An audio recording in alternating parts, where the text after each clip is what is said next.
سود کا 1 روپیہ، سود کا 1 روپیہ صرف 36 مرتبہ زنا کرنے سے زیادہ گندا ہے. سود کا صرف 1 روپیہ. ابو بکر صدیق کا بیان ہے، خطبہ ہے، جس میں بیان سے پہلے یہ فرمایا. پہلا بیان ہے خلافت کے بعد، پہلا بیان ہے خلافت کے بعد، جس میں یہ فرمایا کہ سود کا 1 روپیہ، سود کا 1 روپیہ 36 مرتبہ زنا کرنے سے زیادہ گندا ہے. اور پھر آگے فرمایا کہ ایک مسلمان کی آبرو ریزی اور ایک مسلمان کو رسوا کرنے کی کوشش کرنا 36 مرتبہ زنا کرنے سے زیادہ برا ہے. میں سوچتا ہوں، میں نے کہا آج کل جو لوگوں میں ساتھیوں کی کمزوریوں کو بیان کرنے اور غیبتیں کرنے کا معمول چلا ہے، کاش انہیں کوئی بتلا دے کہ تم 36 مرتبہ زنا کرنے سے زیادہ گندا کام کر رہے ہو. اس لیے کہ میں یقین کے ساتھ کہہ سکتا ہوں کہ زنا کرنے والے کی کیا زنا کا گناہ اتنا بڑا نہیں ہے جتنا اس زنا کی خبر کرنے والے کا گناہ بڑا ہے. وہ تو زنا کر کے توبہ سے اپنا اللہ کا معاملہ درست کر لے گا، لیکن خبر کرنے والا، اس کے پاس اللہ سے معافی لینے کا کوئی ذریعہ نہیں ہے، کوئی ذریعہ نہیں ہے سوائے اس کے کہ یہ غیبت کرنے والے سے جا کر معافی مانگ کر اپنی غیبت کو معاف کرائے. اس کے علاوہ کوئی راستہ معافی کا نہیں ہے. کوئی معمولی بات نہیں ہے کہ آدمی جو چاہے بول دے. اس لیے فرمایا کہ 1 روپیہ سود کا 36 مرتبہ زنا کرنے کے برابر، اور ایک مسلمان کو رسوا کرنا یا اس کے کسی عیب کو ظاہر کرنا لوگوں پر، یہ 36 مرتبہ زنا کرنے سے زیادہ گندا کام ہے. اس لیے میں عرض کر رہا ہوں کہ کمائی کو حکم پر لاؤ تاکہ خون صاف ہو. آپ جانتے ہیں جن کے گردے کام نہیں کرتے ان کے خون کی ڈائلیسس ہوتی ہے کہ ان کے خون کو مشین سے گزارا جاتا ہے. جب انسان کے بدن کو صحیح رکھنے کے لیے اس کے خون کا اتنا پاک ہونا ضروری ہے، تو پھر انسان کے بدن سے عبادت کے ظاہر ہونے کے لیے اس کے خون کا پاک ہونا، اور اس خون کے پاک ہونے کے لیے آمدنی کا پاک ہونا کتنا لازم ضروری ہوگا. فرماتے تھے خیالات موتی ہیں. دیکھو عجیب بات فرماتے تھے کہ جیسا اس کا لقمہ ہوگا، جیسا اس کا لقمہ ہوگا ویسے اس کے خیالات ہیں. جیسے لقمہ ہوگا ویسے خیالات.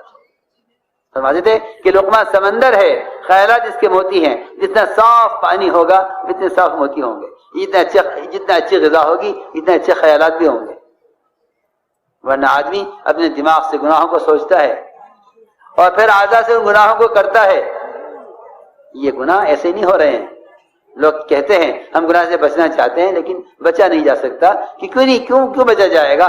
تیری آنکھ حرام کو دیکھے گی کیونکہ تیری آنکھ کی باریک رگوں میں یہی حرام کا خون دوڑ رہا ہے. اس لیے فرمایا کہ سب سے پہلے کمائیوں کو حکم پر لاؤ، کمائی کو حکم پر لاؤ تاکہ معاملات سے معاشرہ، اخلاق، عبادات تینوں لائنیں درست ہو جائیں. ان سب کا مدار معاملات پر ہے. اس لیے فرمایا کہ کمائیوں کو حکم پر لاؤ. میں نے عرض کیا تھا کہ یہ اسباب یہ محض سبب نہیں ہے بلکہ یہ اس امتحان کے لیے ہیں کہ تم ہمیں اسباب میں کتنا یاد رکھتے ہو. اس لیے دوستو عزیزو، اس ساری محنت کا اور نقل و حرکت کا جو اصل مقصد ہے وہ اپنے آپ کو اندر سے بدلنا ہے. بے شک وقت لگے، بے شک خروج ہو، لیکن اس خروج کا اصل مقصد یہ تھا کہ مسلمان افضل ہجرت کرے. کیا افضل ہجرت ہے؟ پوچھا گیا حضرت عمر رضی اللہ عنہ سے. فرمایا بتاؤ افضل ہجرت کیا ہے؟ لوگوں نے کہا کہ آپ بتائیے. حضرت عمر نے فرمایا سب سے افضل ہجرت یہ ہے کہ مسلمان ہر اس چیز سے رخ پھیر لے جس سے اللہ نے روکا ہے. مسلمان منکر سے رخ پھیر لے. سب سے افضل ہجرت یہ ہے کہ مسلمان منکر سے رخ پھیرے. میرے دوستو عزیزو، سارا ماحول منکرات کا جب ختم ہوگا، جب محنت لوگوں کو منکر کے ماحول سے نکال کر معروفات کے ماحول میں لانے کی ہو. اور یہی اس دعوت تبلیغ کا اصل مقصد ہے کہ لوگوں کو حرکت میں لایا جائے، ان کو ان کے ماحول سے نکالا جائے. نقل حرکت کا مقصد ہی یہی تھا. کیوں؟ کیونکہ آپ نے دیکھا ہوگا، میں عرض کر چکا درمیان بیان میں،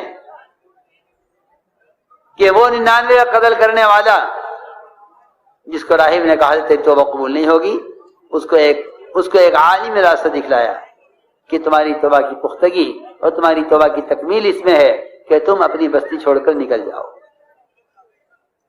میرے دوستو، بزرگو، عزیزو، حضور اکرم صلی اللہ علیہ وسلم نے اس امت کو نقل و حرکت پر ڈالا تھا، اور خروج اور نفر یہ اس امت کا امتیاز تھا، اس امت کی شان تھی. ہے اسلام کے تعارف کا نقل و حرکت سے بڑھ کر کوئی ذریعہ نہیں تھا. فرماتے عمر رضی اللہ تعالیٰ عنہ، اگر اللہ کے راستے پھرنا نہ ہوتا اور علماء حق کے مجالس میں بیٹھ کر دین کی باتوں کو چن چن کر اپنے اندر پیدا کرنا نہ ہوتا، اور اللہ کی ذمہ لمبے لمبے سجدے کرنا نہ ہوتا، یعنی تعلیم، دعوت اور عبادت، اگر یہ تین کام دنیا میں نہ ہوتے تو عمر دنیا میں رہنا پسند نہ کرتا. ہمیں کام دیا گیا، اس امت کا امتیاز تھا اللہ کے راستے کی نقل و حرکت سے.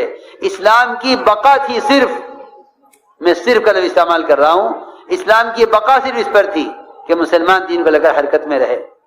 ورنہ میں قسم کھا کر کہہ سکتا ہوں، اور قسم کھا کر کہتا ہوں کہ اللہ کے راستے کی نقل و حرکت کے سوا اور دعوت اللہ کے سوا کوئی ذریعہ امت کو ارتداد سے بچانے اور اللہ کے فرائض پر لانے کا نہیں ہے. جتنے بھی دین کے شعبوں میں افراد تیار کیے جا رہے ہیں وہ کیے اسی لیے جا رہے تھے.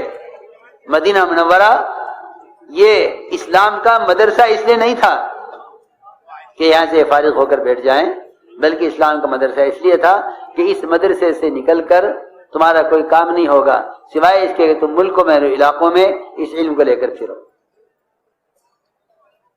میرے دوستو، عزیزو، اگر یہ قسم کھا کر کہا جائے کہ ارتداد سے امت کو روکنے کا کوئی حل اور کوئی علاج نہیں ہے سوائے نقل و حرکت کے، تو اس بات کو سمجھنے کے لیے ہمیں سب سے پہلے غور کرنا پڑے گا کہ ابوبکر صدیق رضی اللہ تعالیٰ عنہ نے زکوٰۃ روکنے والوں سے مقابلے کے لیے مدینے کو خالی کرنا طے کر لیا. حضرت عمر رضی اللہ تعالیٰ نے عرض کیا کہ آپ ان سے کلمے کو قبول کر لیں، نماز کو قبول کر لیں، زکوٰۃ کو چھوڑ دیں. کیونکہ حضرت عمر نے یاد دلایا حضرت ابوبکر صدیق رضی اللہ تعالیٰ عنہ کو کہ اے مومنین، آپ کو تو معلوم ہے کہ حضور اکرم صلی اللہ علیہ وسلم نے فرما دیا کہ جس نے کلمہ لا الہ الا اللہ پڑھ لیا ہے اس پر تلوار حرام ہو گئی، اور آپ مقابلہ کر رہے کلمہ اور نماز، کلمہ پڑھنے والوں سے، نماز پڑھنے والوں سے. حضرت عمر کا جواب یہ نہیں، حضرت ابوبکر کا جواب یہ نہیں تھا کہ ہاں عمر مجھے نہیں یاد رہا تھا. حضرت ابوبکر کا جواب یہ تھا کہ عمر تو بڑا بہادر بنتا تھا زمانے جاہلیت میں اور بزدل ہو گیا جہاں بہادری کا وقت آیا ہے. یہ عمر تو زکوٰۃ کی بات کر رہا ہے، اگر یہ انہوں نے رسی بھی روکی جو زکوٰۃ میں دی جاتی تھی تو میں رسی کے لیے بھی مدینے کو خالی کروں گا. ان کا نقصان ہو ابوبکر زندہ رہے یہ نہیں ہو سکتا. ادھر کفر کھڑا ہو گیا، ادھر نفاق کھڑا ہو گیا. وہ یہ کہتے تھے کہ ہم زکوٰۃ دیا کرتے تھے حضور اکرم صلی اللہ علیہ وسلم کو، اب وہ دنیا سے چلے گئے ہیں، زکوٰۃ کس کو دیں ہم؟ کیونکہ امیر اور ذمہ دار کے ساتھ اگر ان فرائض کی ادائیگی کا، چاہے وہ دین کی محنت ہو یا وہ زکوٰۃ کا ادا کرنا ہو، اگر اس سے ان کا تعلق ختم ہو گیا ہے تو یہ ارتداد کے راستے پر پڑ گئے. فرمایا کہ نہیں، یہ نہیں ہوگا، میں زکوٰۃ کی رسی کے لیے بھی قتال کروں گا. اونٹوں کو زکوٰۃ میں ادا کریں، رسی نہ دیں، میں رسی کے لیے قتال کروں گا.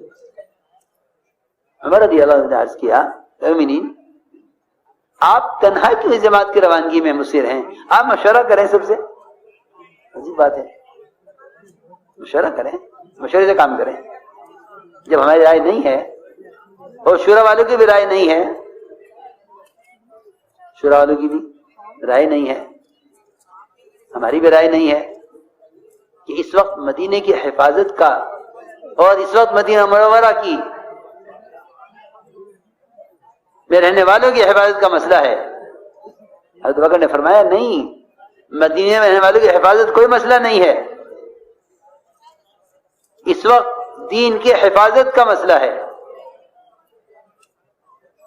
میں زکوٰۃ ادا کرنے والوں کے لیے مدینے کو خالی کروں گا۔ اگر مدینہ منورہ خالی ہو جائے مردوں سے، یہاں کی عورتوں کو آ کر کفار قتل کر دیں، ان کی لاشوں کو کوئی دفن کرنے والا نہ ہو، ان کی لاشیں کتے گلیوں میں کھینچے پھریں اور کوئی دفن کرنے والا مرد نہ ہو مدینے میں اس نقصان کو برداشت کر لوں گا، لیکن زکوٰۃ کے ادا کرنے سے انکار کریں، یہ نقصان برداشت نہیں کروں گا۔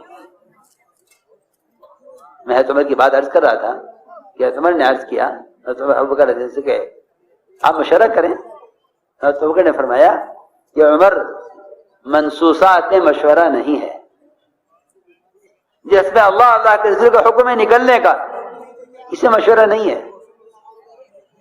ہم کتنے مشورہ کرتے ہیں کہ بھئی نکلنا، مشورہ کر لوں، ادھر امت مرتد ہو رہی ہوگی تو کیا مشورہ کر لوں نکلنے کا۔ حضرت بکر نے فرمایا کہ عمر، اللہ کے امر میں مشورہ نہیں ہے، نکلنا اللہ کا امر ہے، پکی بات ہے۔ انفروا خفافا وثقالا، نکلو اللہ کے راستے میں، تم جس حال میں بھی ہو نکلو۔ اس لیے صحابہ کرام نے نقل حرکت میں کسی